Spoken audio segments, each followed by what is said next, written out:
Hey guys, it's Lisa and welcome back to my channel. As you can probably tell, I have a very croaky voice. I haven't really been able to speak for the last couple of days. I completely lost it a few days ago, but I really wanted to film this intro and also the outro because I normally do them separate to the rest of my videos. I've got the rest of the video all ready to go. It's just the intro and outro that I still needed to film, so I thought I'm just gonna do it and get it out of the way. So the rest of the video, my voice is normal, so if this is really annoying, the rest of the video is fine. I just wanted to quickly introduce this video. So this is going to be the first video of probably 3 in a little series I want to do on propagation basics. So this is mainly for those of you who are new to the plant world. If you have been in the plant world a while, you're probably going to know all of this, so that's all good. But I thought it's just something really handy to have on my channel available. So this video is going to be the first, and it's going to talk about what is propagation. We're going to cover root division quickly, and then the main part of this video is on node or stem cuttings, which you can use to propagate in the majority of houseplants. And the next video that will come after this one will be specifically on how to propagate via leaf cuttings. And then I'll probably do a video on potting mixes and propagation mediums as well after that one. But yeah, so I think we'll just get started so you don't have to keep listening to my croaky voice. I've just not been having a good time of it, which is why there haven't been very many videos up lately as well, so really sorry about that. But I've gotten sick twice in the last 3 weeks, so yeah, it's not been a fun month. But yeah, anyway, let's get started. Cool, so first we should probably explain what propagation is. So if you're like, what on earth are you talking about, Lisa? So propagation, simplest term, is basically cloning your plants. So what you're doing is you're taking cuttings of your plants with obviously various methods, which is what this video is going to be about. And then you're taking these cuttings, you are using certain methods to root them so they will grow new roots, and then you can plant that plant and you've got a brand new plant from your other plant. So yeah, essentially you're cloning your plant. So yeah, that is what propagation is. So when I'm referring to propagation, I'm just talking about the process of taking cuttings, rooting them, and then getting a new plant from the previous plant. So I should just mention the term mother plant because this is helpful to know if you have no idea. So when people refer to mother plants, they're basically just talking about the original plant that this cutting has come from. So you'll see this term quite often online on social media, particularly on Trade Me. There might be a listing of a cutting, and then there might be a picture of a larger plant as well, and quite often you'll see in this description something like, and the last picture is of the mother plant. Basically, knowing what the mother plant looks like, it's just helpful for you to know, this is potentially what my plant is going to look like, particularly if it's a plant that has variegation. So obviously this is not always, but generally if the mother plant has good variegation, then the cutting that you're receiving that's from that mother plant is also likely to have good variegation too, although this is not always the case, and sometimes it also just depends on conditions as well, so please keep that in mind. But it can be a good indicator, or it basically just means it's more likely to look the same than not. And another reason why you might also want to know what the mother plant looks like is if you're unsure about the identification of a plant. This is particularly important for things like Hoyas, where quite often the leaves look very, very similar. So knowing what the mother plant looks like can help you to determine, actually, yes, it is the plant that I'm looking for, or actually no, that mother plant does not look at all like what this person is selling this plant for. So yeah, and it can also be helpful when purchasing a plant to us what the mother plant looks like, just so that you have an idea, and it's also a good way to make sure that you're not being scammed. But anyway, I could do a whole video on that. Basically, that is what people are referring to when they're talking about the mother plant. Okay, so the method that we will talk about is the most common method of propagation. So a lot of indoor plants can be propagated with this method, even a lot of outdoor plants as well, to be honest. If you want to check out my Calathea collection video and care tips video, I'll pop it up there, and I've got a little bit of info on propagation specifically for Calathea and Marante species. So yeah, check that out if you want more info on that. What else can you propagate via node? So many plants. Yeah, Monstera, yeah, I could just go on for ages and ages. So basically, if you know what a node is, if you're looking at a plant and you're wanting to propagate it, if you can see a node, then you can stem cut it. If you can't see a node, then you probably can't. I think I'll get this guy down, my Scindapsus, and I'll show you what a node is and explain what I'm talking about so you can, yeah, see. Okay, so I've got my Scindapsus, so he's a nice trailing plant. So I'm going to pop him. So here is his stem here, a little vine. So that's what his little vine looks like. So basically a node is where your leaf comes from, and it is where your cutting will also develop roots from. If a plant doesn't have a node, then you can't propagate it. So sometimes people will purchase cuttings and it's not been cut right and there's no node, and unfortunately if that is the case and it is a plant that you normally would propagate via node, then that plant is not going to root and it's not going to be able to grow new roots. So you need to be very careful when you're purchasing cuttings that you make sure it definitely has a node. So basically on here, this little bit here is what we call a node. So you can see it's got a little leaf coming out of it. If I were to cut and propagate this cutting, the roots would come out from the same spot. So looking further down on here, this part here is also a node. It just doesn't have a leaf on it.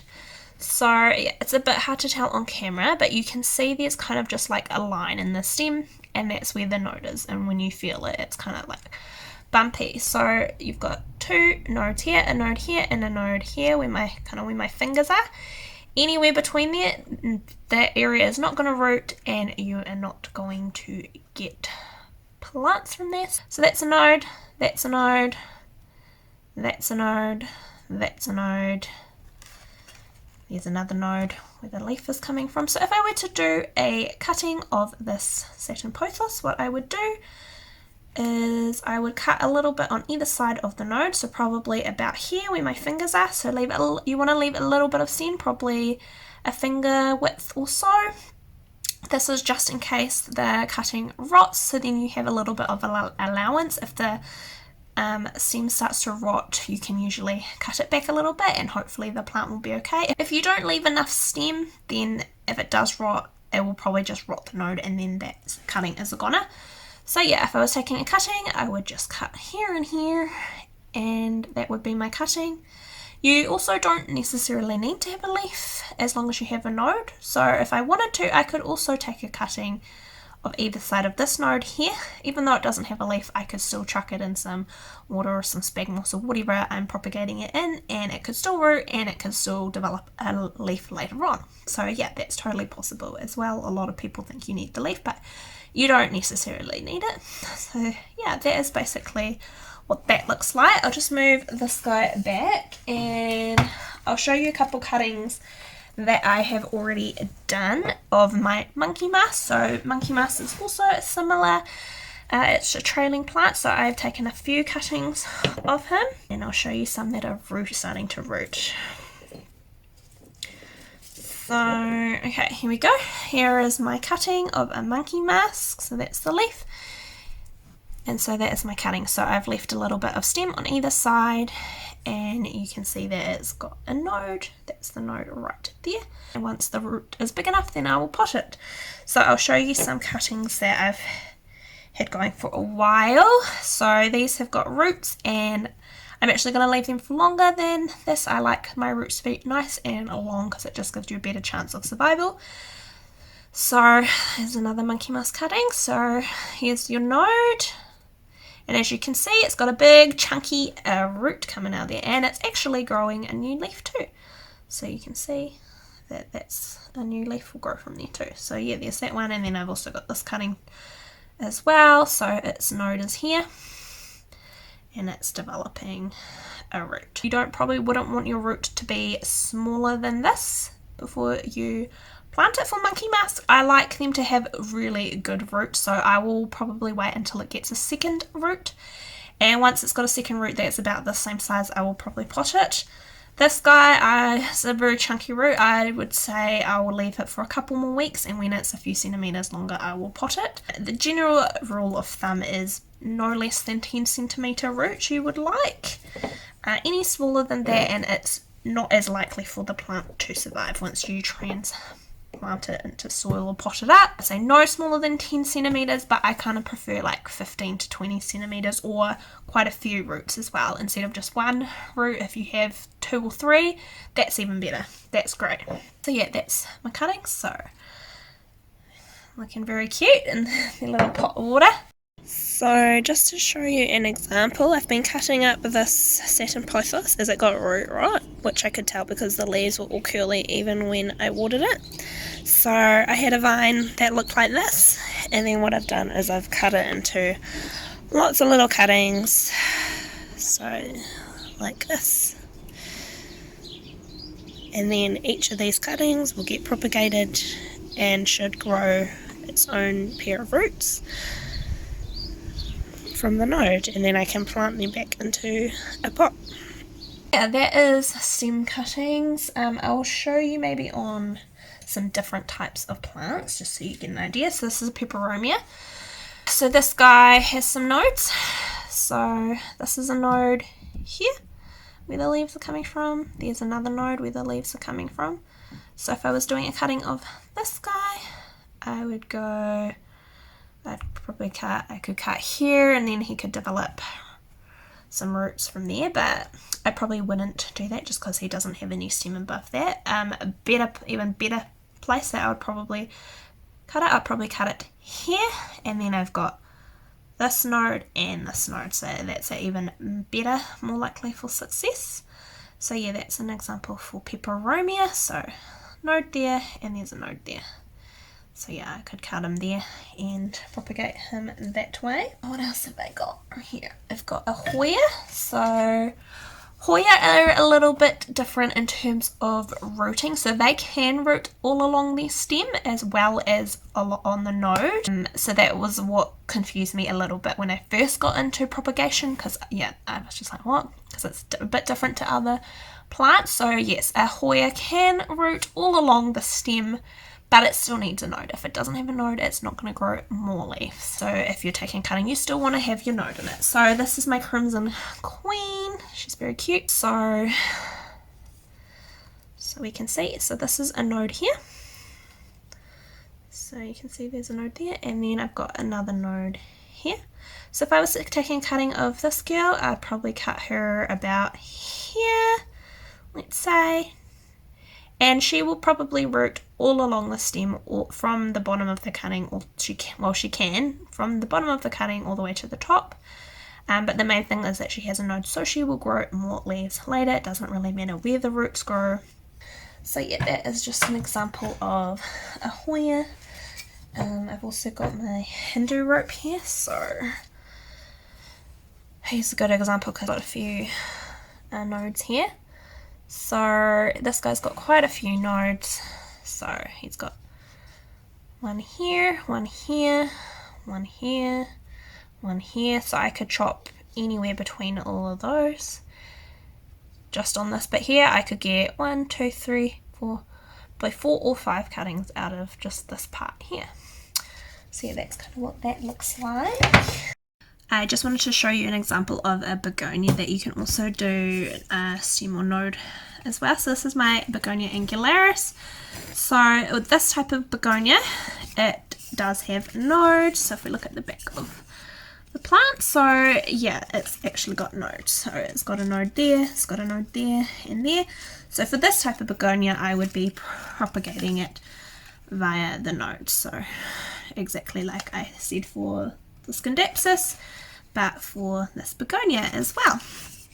So yeah, that's an example of a begonia that has nodes. So some begonia do have nodes and some don't. So Rex varieties of begonia, for example, don't have nodes, they just have the stems, so you leaf cut them.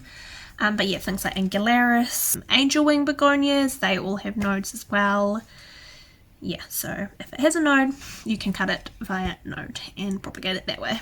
So yeah, that's basically how you would take a cutting. Like I said before, I'm going to do a video on different mediums as well, but basically what you can do is you can chuck pretty much anything straight into water. So that's what I've done with my monkey mask. I've got all those cuttings and they're just sitting in some water, and I've got it in a well lit spot. This method doesn't work as well in winter time, but I still do it for some plants and it's fine. In summertime, it's a great method. It's probably like my preferred method. I find that I'm less likely to get root rot from that. Other things you can use is fern fibre. You can propagate in spag moss. Some things you can just chuck straight back into the soil. So there's a lot of different mediums that you can use to propagate. But if you're a beginner, then I would recommend, either water, maybe some spag moss. And another great easy beginner method is also you could try pumice as well. That's just a few examples, but like I said, I'm going to be doing a video dedicated to different propagation and soil types, etc. So that is how you take a node cutting. Really, that makes sense. You kind of just have to do it, and it seems really scary at first, but then once you've done it, it's so easy. Okay, so I think that we will talk about is root division. Cool, so plants that you can divide via root are things like peace lily, some ferns I believe, not that I have done it, Calathea, Instrumanthe, actually Anthurium as well. Anthuriums tend to pup, so they will pop out a little baby plant and you can just separate the baby plant from the mother plant, and then that baby plant can grow into its own plant. Jewel orchids also can do this, but I've heard that it's risky to separate the pup from the mother plant in this case, so I have not attempted it, but my friend did and her mother plant died when she separated the baby from it. So that's just something to keep in mind. I don't really know that much about it, but I thought I would just mention it just in case. Particularly for things like ferns and peace lily and Calathea, you can't actually propagate them via the other propagation methods, so you can't propagate by stem or by leaf. So the only way that you can propagate those ones is to divide it. So basically what that means is once your plant is nice and healthy, it's got good roots, you might want 2 of that plant, or maybe you're propagating for selling, whatever the reason, what you can do is just take the plant out of the pot and at the root ball, so that's kind of the area where the roots kind of join to the stem. You can vary, sometimes you are able to just pull it apart, and then other times you might need to cut it. I know it's a bit of a scary process. I've never actually done it myself before because I haven't really had the need to. So sometimes you got to be a little bit brutal, and other times it's much easier to do that. But basically then you end up with 2 plants and they should both still have roots on them, and then you can just pop them back into their own individual pots, and then you got 2 of that plant instead of just 1. In a nutshell, that is root division.